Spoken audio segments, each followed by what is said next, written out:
This episode of WDW Today is being sponsored by All-Star Vacation Homes, and All-Star Vacation Homes is a great value, but they've got a great deal going on right now. If you book a 7-night Orlando special, you'll get a free rental car or gas or grocery gift cards with any 7-night stay. Check out allstarvacationhomes.com for all the details. This is Walt Disney World Today. Give us 5 minutes and we'll give you the world. It's Friday, June 9th, 2010, and this is episode 731 of WDW Today. I'm Matt Hochberg of StudioCentral.com. Joining me on today's show is Len Testa, co-author of the Unofficial Guide to Walt Disney World. Len, I'm not going to ask you who your newest blogger is on TouringPlans.com. I'm going to ask you who isn't a blogger for you on TouringPlans.com. We're recruiting talented writers. If anyone wants to, if anyone has an idea for a blog post, send me an email. Yeah. Happy to have them. Do great work. It's just it's like, wow, you guys are expanding exponentially.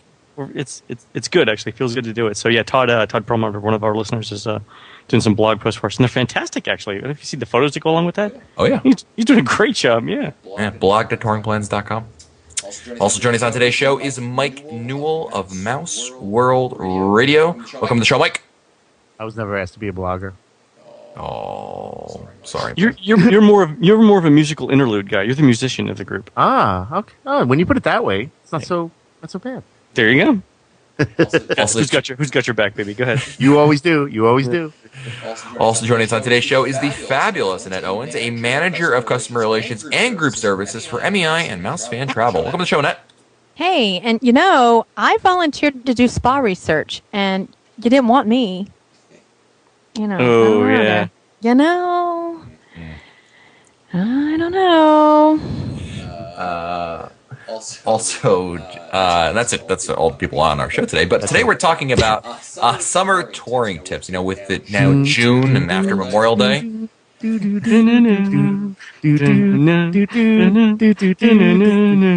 Summer touring had me a blast. Summer touring happened so fast. Met a mouse crazy for me. They've been doing this for like half an hour before we started. Met a duck, cute as can be. Oh my gosh. Wow. I think it's really scary that they're thinking the same way. Yeah, really. We're gonna have, that song is supposed to be a duet, but not between you two. No, it totally is. It was totally written for both of us. Well, the latency on Skype makes us, apart a little bit, so it doesn't really work. Thank heaven. We'll have to do it live, Len. We'll have to do it live, exactly. With it being pants. Go ahead. With it being Who gets the summer. blonde wig? That's what I want to know. Have to settle that at a time. With it being summer, obviously when you're going down to Walt Disney World during the summertime, there's a different kind of touring strategy to go into play, not only with crowds but also with the weather. That's a factor to keep in mind. So, Len, when we're talking about going to Walt Disney World during the summer, what's the first thing that comes to mind in terms of helping people plan a more effective trip, a happier trip? I think the first tip obviously is get there early, but the second tip is what goes right along with that, and that's leave the park midday. So from about 1 o'clock to about 4 or 5 o'clock. Number one, that's when it's the hottest. It's also when it's the most crowded, and spending time in the park. It's when it's going to thunderstorm. Yeah, that's when it's going to rain too. Yeah, it's true. But that's really when you start to wear down, where the heat starts to bear down on you, and where you really start to drag. Those 4 hours or 4 or 5 hours in the park are completely different than the 4 or 5 hours that are before it. Again, because of the heat, the humidity, and things like that. It's just a slog. You're much better off going back to your hotel for a nap, and then coming back as everything starts to cool off. And you can definitely tell the difference when you get there too, when you come back to the park, because you'll see the people who are sort of like pink-faced that have been there all day, and their energy levels are low, and they're just trying to hang on for a couple more hours to get their money's worth. It's just completely different. You're right. I mean, They're the ones with the meltdown in kids and the meltdown adults, and and it's just nobody's having fun. You definitely want to get there right at park opening, and then leave, like Len said, 12 o'clock, 1 o'clock at the latest, and take that afternoon break. And again, you want to be ahead of the curve of the fatigue, heat, stress curve. and be proactive and get back there. And, like you said, Lon, about, 4 or 5 o'clock, head back to the parks, and it really makes a big difference. Even later than that. So it would be fine. So I think we told this story on an earlier episode, like a very early episode, but one of the things that the Unofficial Guide research team did for me before we took Hannah the first time to the parks is we actually went around and counted the time at which we heard children crying throughout the park. So actually, you can walk through most of the Magic Kingdom until about 11 o'clock and not hear too many kids crying. But around 11:30 is when you start to hear kids, who had to get up like at 6 or 7 o'clock in the morning. It's time for a nap and some food for them. And then by 12:30, you can definitely hear more kids. By 1 o'clock, you actually can't go anywhere in the Magic Kingdom and not hear kids crying. So the first time that my wife and I took Hannah, we decided, okay, 11:30, no matter what happens, we're bailing out of the park. We're going to go back to the hotel and we're going to take a nap. And it worked like a charm. So, I mean, there is some research behind that. And now when I go with Hannah, we'll stay till about noon. And I don't like to push it more than that because, especially on your first day, if you're not used to the Florida heat and you get there early in the morning or it's your first day in the park and you're out in 90-degree weather at noon, you can get headaches, you can get dehydrated. It's just really really not fun when you're in the park like that. So with Hannah, I'll usually leave about noon, and we might stay out till 5, out of the parks until 5, 6 o'clock, and then go back in until, especially if the Magic Kingdom's having extra magic hours till 3 a.m. like they are next week. We'll go back. You still have 9 hours in the park. Right. There's great park hours during the summertime. That's one advantage of going during that time. It's insane. So that's great. So we'll do that, and then it's starting around midnight. The park starts to clear out, but we had great times in the park after midnight. Hannah and I. So I think that's a lot of fun. I know that some people might have gone last summer, and let me tell you something. Last summer, the summer actually wasn't too hot. I don't think. I think it was pretty good. El Nino was in effect, and I found this last summer not to be terrible. But this year so far, even though it's just the beginning of June, it's really been torturously hot lately over here. So you're going to want to really plan to take advantage of taking that afternoon off. And also, Annette mentioned something, and it's worth mentioning again, is that it does typically rain. Typically in Florida, you'll have very hot, mornings to start out with, and in the afternoon you have a thunderstorm roll in. It's these, heat-induced thunderstorms that roll by, and then they usually dissipate by about 6 o'clock or so. Usually that's when they're all done with. So you come right back in, you'll miss not only the worst heat, but also typically the worst of the rainstorms, those thunderstorms that pop up in the afternoon. And it's going to make you so much more happy. It's going to make your trip so much better for you because you're not going to be so wet, hot, sweaty, and totally not happy. Now, when we're talking also about going during the summertime, crowds, and this also plays again into the crowds thing, Len, because not only are we talking, obviously the first couple hours in the park is open, it's the best time to go to the park. That's something we've been preaching since episode 1, is to get there early at the park opening, and then you leave there at noontime, and really when you come back in the evening time, you're going to find a lot of people heading out, those people that try to make it throughout the whole day. That's true. And it's going to be really hard for them to keep up. That's the thing. Mm-hmm. Absolutely. Yeah. So the one thing you got to watch coming back to the park late is that fast passes will be gone. So really between, the time you get to the park till, maybe 9, 10, 11 o'clock, for things like Space Mountain, there's still going to be long lines. Splash Mountain and Big Thunder Mountain actually not that bad in the evening. People are drawn more towards the middle of the park, and I think they're trying to get their last rides in on Splash Mountain. But I think we've talked about this on a previous show too. Sometimes you'll see inadvertently or incorrectly long wait times posted for Splash Mountain and Big Thunder Mountain. So you'll see like 25 or 35 minutes posted, and the actual wait will be 10. Yeah, because you have it's the lag factor. It's the wait times are reactive, not proactive. Yeah, exactly. So that's something you want to watch. Speaking of Splash Mountain, the other thing you want to watch for, and this is interesting, there are definitely different touring patterns that people take during the hotter times of the year with respect to water rides than they do like in spring or fall or winter.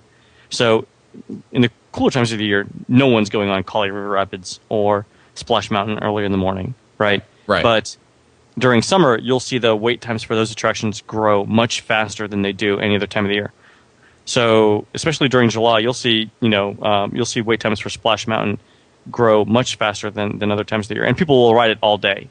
So they'll be happy to walk around the park even if it's wet, even if they're wet. Good point. Yeah. You know, So one- that's another thing to watch out for. One thing I like to do also, when I go to the parks is usually I'll go to the parks, I'll bring a bottle of water with me anyway. But what I like to do is freeze the bottle of water, and that way Smart. it's like totally frozen, like rock solid. And then you keep it in your bag. That's what's great about it is that it'll stay cold for most of the day. I mean, it'll probably last you the afternoon, and it helps kind of regulate the water that comes out of there, and it's always cold. It's a really great way because although you can get free water at the water fountain, some people have issues with the taste or whatever the smell, whatever it may be. It's, but I like that as a way to keep cool. And of course, hydrating in general is a really good idea for making it easier on yourself. You want to drink even though you're not thirsty because you're going to be sweating inevitably so much that you want to stay again ahead of that curve of dehydration. Little tip with that, and this is just here comes the mom part. Capri Suns in those nice little pouches, they Oh, freeze yeah. up really well. So then you have juice for your kids, and then you just throw the packet away. So and it works to keep your back nice and cool if you're the one carrying the backpack with all Yeah. the cold Capri Suns. But they freeze really well. What are some ways that you've used, Len, to keep cool in the parks? Maybe something that to help your daughter stay The thing, comfortable. couple things that we do. One is we're always wearing light colored clothing and loose fitting clothing too. point. You want to keep the sun off of you as much as possible. So that being said, I like those moisture wicking long sleeve shirts that you get when you run. Well, you might not, Matt, but in general, sometimes they. Interesting concept. So a very lightweight white long sleeve shirt will keep the sun off of you, and ends up keeping you cooler than if you didn't have long sleeves on. And sunscreen is obviously a must. Reapplying it. The other tip I got from a friend of mine that's a personal trainer is you want to stay away from heavy meals, like lots of protein, for a couple of reasons. One is protein takes a long time to break down in your system, and internally your body generates heat as it breaks down food. You want to stick with, instead of large meals, you want to have many small meals, fruits and vegetables and things like that. Yeah, it's a good Are idea. better. Yeah. So number one, they're cool. Number two, they're mostly water anyway. Right. And it's not heavy like eating a hamburger or anything like that, which will make you hotter Right. throughout the day. Definitely keep track of also where the shade is. I know it sounds obvious. Well, obviously I'm not going to go stand in the sun, but there's a lot of stuff that happens outside that you want to do. You're going to want to see a parade. You want to meet a character. I mean, when you're doing these things, when you're getting in position to do these things, look for where the shade is because there is a huge even though it's very, very hot still, there's a huge difference between waiting in the shade and waiting in direct sunlight, and it really drains you very quickly when you're out in that sunlight. So if you can help it at all, definitely look for that shade wherever you're going to make things a little bit easier on yourself. Well, that's an interesting point. If because in the Magic Kingdom, remember we used to recommend the theater inside the exposition hall, but that's closed now, right? Yeah, that's right. Good point. I mean, you still have the entire all those stores along Main Street USA are all pretty good air conditioning. That brings up a good question. Where are some great places you can go to get air conditioning? Ellen's Energy Adventure. Definitely. 40 Oh, minutes air definitely. conditioning. 40 minutes of the best air conditioning around. And if you go later in the day, you can stretch out and nap. That's a good point. I like the two best places in the studios for air conditioning are the store for Star Tours, Tatooine Traders. When you walk in, there is a gale force wind of air conditioning that comes your way, and the Writer's Stop is also very good for The air Writer's conditioning. Stop, yes. Yes. Great place to get air conditioning. You mentioned And a good cookie. and a good cook. Yeah, and a little bit of exactly. food at the same time. You mentioned Exposition Hall, which is a little defunct now. In the Magic Kingdom, I'm trying to think of some other good places you can go to get some air conditioning there. Hall of Presidents. Hall of Presidents. I think that's actually one of the Hall reasons. of Presidents is I awesome. would bet money that that the percentage of people who go to the Hall of Presidents is higher in the summer than in any other time of the year, simply because of the air conditioning. Oh, absolutely. Carousel of Progress, too. Carousel. It's true. Yes. The funny thing with the Carousel of Progress is you first get in, and the doors have been open to let people in, so it's not very cold. But then when you go to the next scene, Yes. it's boom, you get hit with the Arctic. Nice. It's as if someone set up a block of ice and put a fan in front of it for you. Very nice. Ah. Nice. No privacy at all. All around around They here. call it air cooling. Any other places in the Magic Kingdom good for air conditioning? What else is good? TTA is actually really not bad. I thought about that. I rode the Air TTA conditioning. the other day. Yeah, no. And, Space Mountain is air conditioned, but when you go through the other scenes like Buzz Lightyear, they're not air conditioned anymore. Really? It might have been that day, but when I went there the other day, it was not air conditioned. I was very upset because I was looking forward to here comes air conditioning. Nope. Nope. Did not. It can be really cool when you see. And that's what I'm thinking of because these drastic changes in temperature. Generally, I have to have a jacket in the summer because you go inside and it's like Arctic weather in Florida. That's funny. That's the girl thing. My wife does that too, and I don't get it. I'm like, aren't you weren't you just sweating like 2 seconds ago? Yes, but you're sweating and then you walk into this frigid, Enjoy ice-cold, it. snowing room. Savor the flavor because in 10 minutes you're gonna be back outside again. Complaining. Yeah, exactly. Complaining about the heat. Hell, it's so hot. What about here's something to keep in mind. How about this? This is a whole park you got to consider. Animal Kingdom always has that riff of being almost warmer than any other parks there. So how do you guys keep cool in Animal Kingdom? Leave. Yeah, Man, you said it before. No, it's you could take if you take breaks Nemo. actually in that walkway between Nemo. You take breaks or Pizzafari actually. Take breaks in the walkway between Asia and Africa. Yeah, it's got That's really not bad. Walk through the stores. The Island Mercantile is kind of like the Emporium. You can walk through it. Definitely take it, and this is true of all of other parks. But Nice. walk through the stores and you'll get some air conditioning there. But it just seems to be the worst park for when it's hot out in general because it's If just, you Yeah, take sure. the trails, that'll help too. Where instead Really? of main I've come back in the trails and there's shade. It's shade. A lot of them so are it's- in shade. She's right. I would think that'd be the worst. Yeah, no. A lot of being it in the is- shade. No, I mean I thought it. It's more in the elements out there. You're talking about the walking trail, like Pangani Walking Trail, and that one. Yeah, going back and looking at the tigers and looking at I mean, Okay. I do not. I never doubt your expertise in it. no, I know none of us stay in that park very long, so that's the problem. Exactly. Nemo's a good one. Also, I can't recommend the show necessarily. Dinosaur. Well, that too. Yeah, that's all I'm doing. For the sake of air conditioning. Tough to be a Bug also has a nice indoor Yes. aspect to it. So definitely, I mean, what I really could do is if you can, save those attractions that never really build up the lines, like Muppet Vision, like sometimes they just won't be open, but One Man's Dream, those attractions that are indoors typically and don't generate those lines, save them for the afternoon, save them for when it's really hot out, and get those other rides out of the way. Like Expedition Everest, for instance, has a almost entirely outdoor queue. So if you Yeah, can it doesn't help really help. Yeah. if you can help it, do that in the very early morning, which you should anyway. Safari is the same way. That's a terrible queue for temperature. So again, try to No, make. that one. The bad thing about that one is they've got fans on you, and you're looking at stuff, and you're under a shelter, and you get the feeling that you're in the shade, but there's so many people. You know what I really did not like? I was at Tower of Terror last weekend, and it was ridiculously hot out, and they had the misters on, and the misters you might think would help, except for the fact that when it's 100% humidity out, the misters do nothing. They make it worse because you just take all the humidity that's in the air and then you add literally water to the equation. Yeah. 150% Just miserable. humidity. Yeah, you come into by the time you get to the lobby, you've basically gone for a swim. It was. I mean, use the fast pass for sure on Tower because it's just brutal. For sure. And speaking of bad queues, also Rock and Roller Coaster, that outdoor queue over there has those little fans that do nothing. Very bad circulation in there. Yeah. So again, try And to the big walls that block all exactly. the air. Yeah. Exactly. Noel, what are some ways you like to keep keep cool rather? Keep warm. Yeah. How do you do it? I like to keep warm. Let's have a ask the wool man who sweater that I wears carry. shorts in Go outside. December. What's wrong with that? I'm from up north.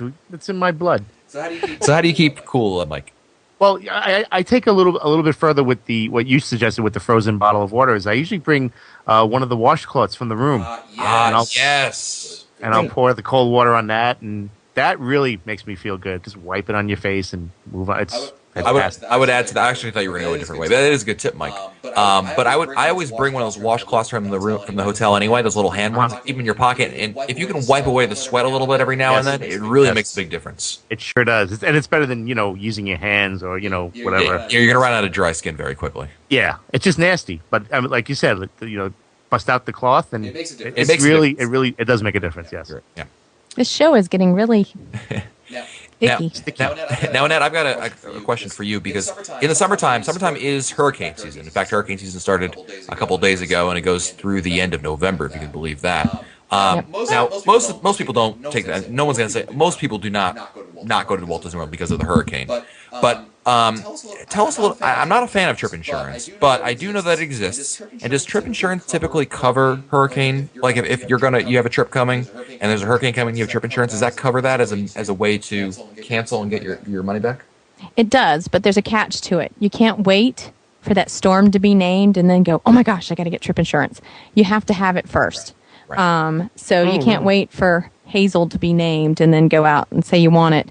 And you find with a lot of suppliers in Disney, definitely, they can be very, very good at when something's coming through at letting you change your plans because they don't want to have to deal with everybody down there if there's a hurricane coming and going to hit.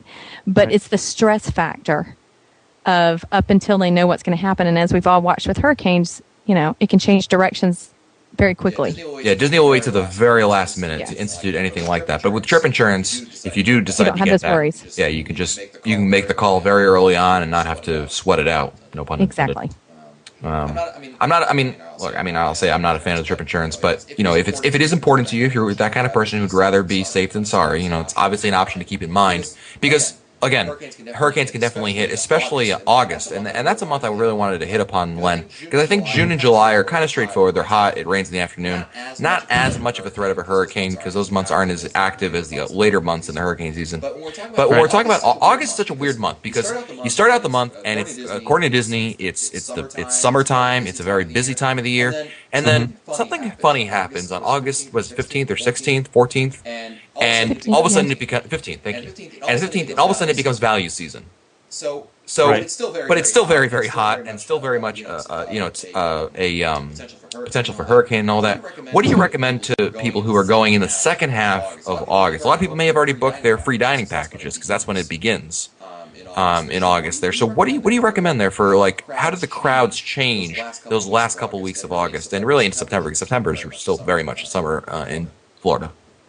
Yeah, they really the crowds really do start to drop right around the middle of August. By that time, families are back at home, prepping the kids for school, doing the shopping, school shopping and stuff like that they need to do to start. I think in North Carolina they start the August 25th this year. So the last couple of days they're getting back home, they're getting into a routine, and things like that. So